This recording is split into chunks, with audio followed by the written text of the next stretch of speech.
Our second question today comes from Debbie Hartman from Kansas City, Kansas, just right down the highway from us. Debbie asks, how do you handle the emotional attachment to fabric scraps that seem too small to use, but too precious to throw away?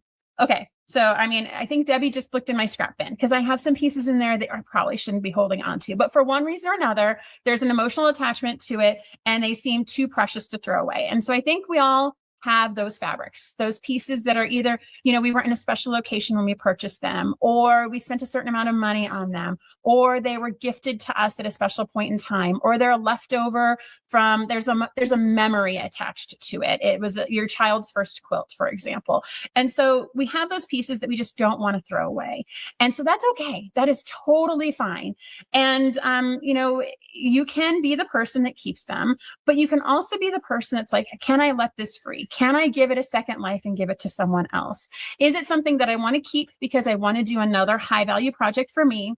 Or is it something that I feel like I just want to hold on to, and perhaps I'll take a snippet of it and put it in a memory book, or do something else with it that I can really hold on to it more than just putting it in my general use scrap bin? Or is it a scrap that you can really just let go and give to someone else?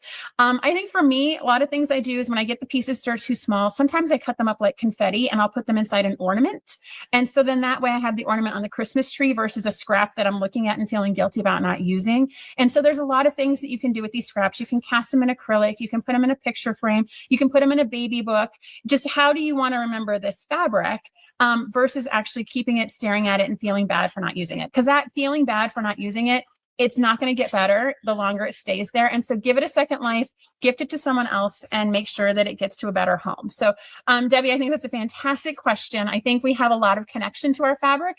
It's kind of like having that collection of recipe cards from your grandma. You don't necessarily want to throw them away, but there might be an opportunity to do something else with it and create a more significant memento than a scrap in a scrap bin. Let's see here.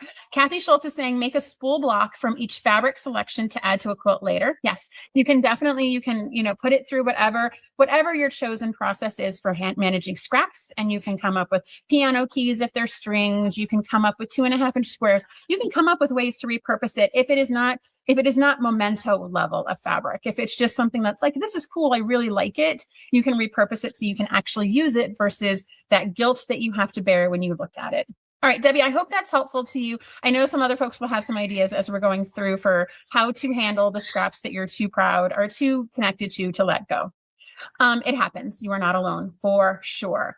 Catherine, oh, this is a fantastic idea. I like this one from Catherine. She says she does journaling and she keeps a small scrap of all the quilts she makes with information about the quilt, and it's easier to let the rest go. So that way you've kept it. It's in a place where you can hold the memory and then you can let the rest go. I think that's a fantastic tip, Catherine.